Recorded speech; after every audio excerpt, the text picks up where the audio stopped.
पुस्तकों में न छपी है मेरी रवानी, न मेरी बात कही होगी किसी ने ज़बानी। सोचा कि आप जाने मैं क्या हूँ, देखो सुनो अब मेरी कहानी। मैं यमुना पुल, यमुना नदी के ऊपर प्रयागराज से नैनी के बीच बंधा हुआ हूँ। 15 अगस्त 2021 को मैं 156 वर्ष का हो जाऊंगा। इस पुल ने आज़ादी से 82 साल पहले ही 15 अगस्त की तिथि को बहुत महत्वपूर्ण बना दिया था, क्योंकि इसकी शुरुआत 15 अगस्त 1865 में हुई थी। 156 वर्ष की आयु में भी मैं रेल की सेवा में तत्पर हूँ, उसी दृढ़ता और मजबूती से जो मेरे जन्म के दिन था। मेरे जन्म की कहानी भी अद्भुत है। वैसे तो यमुना नदी के ऊपर मेरे निर्माण की योजना अंग्रेजों ने सन 1855 में ही बनाई, पर 1857 के स्वतंत्रता की पहली लड़ाई की वजह से प्रकल्प रोक दिया गया।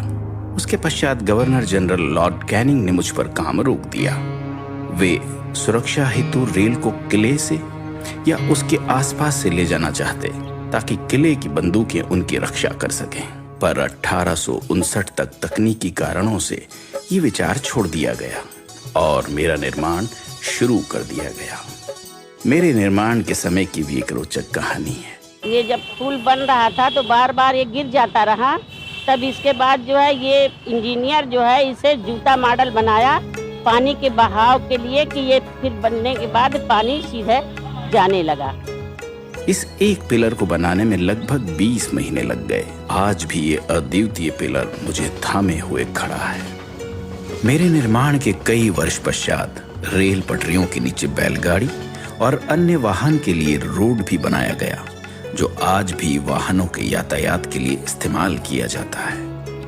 मेरे निर्माण के समय मुझ पर एक ही पटरी चलती थी, पर यह रेल इंजीनियर्स की दूरदृष्टि ही थी कि जब 50 वर्ष बाद दूसरी पटरी बिछाने का निर्णय लिया गया, ढांचे की मजबूती इतनी थी कि बिना कोई बाधा दूसरी पटरी बिछाई गई। मेरे ऊपर चलती ट्रेनों ने न सिर्फ इलाहाबाद को नैनी से जोड़ा, उत्तरी भारत को भी पूर्व भारत से जोड़ दिया। अंग्रेजों ने रेल पटरियां बिछाई थी भारत को कंट्रोल करने के लिए, भारत को बेड़ियों में बांधने के लिए। ये सब इस ब्रिज पर भी दिखाई देता है, क्योंकि यहाँ पर प्रहरियों की व्यवस्था थी, यहाँ पर गेट बनाए गए थे और सब कुछ हमेशा वॉच किया जाता था। गौ घाट यानी इलाहाबाद की तरफ और दूसरी छोर नैनी की तरफ एक वक्त में गेट लगे रहते, और जो ट्रेनें गुजरती उनसे टोल वसूल कर ही मुझ पर चलने दिया जाता। भारतीय रेल ने इन गेट्स को उखाड़ फेंक दिया है। ऊपर रेल, नीचे रोड, उसके नीचे यमुना पर बोट, ऐसे एक साथ 3 विभिन्न यातायात प्रणाली मेरे सौजन्य से चलती है। आज भी हर 4-5 मिनट के अंतर पर मेरे ऊपर बिछी हुई दोनों पटरियों पर तेज गति से ट्रेनें चल रही हैं।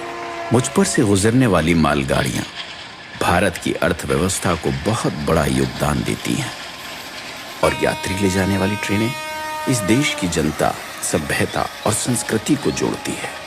ये रेल कर्मियों की तत्परता, मेहनत और निष्ठा ही है कि लगातार 156 वर्ष से मेरी देखरेख और रखरखाव में कोई कमी नहीं आई और मेरी देश सेवा बरकरार है। नैनी ब्रिज एक 900 मीटर लंबा स्टील स्ट्रक्चर है।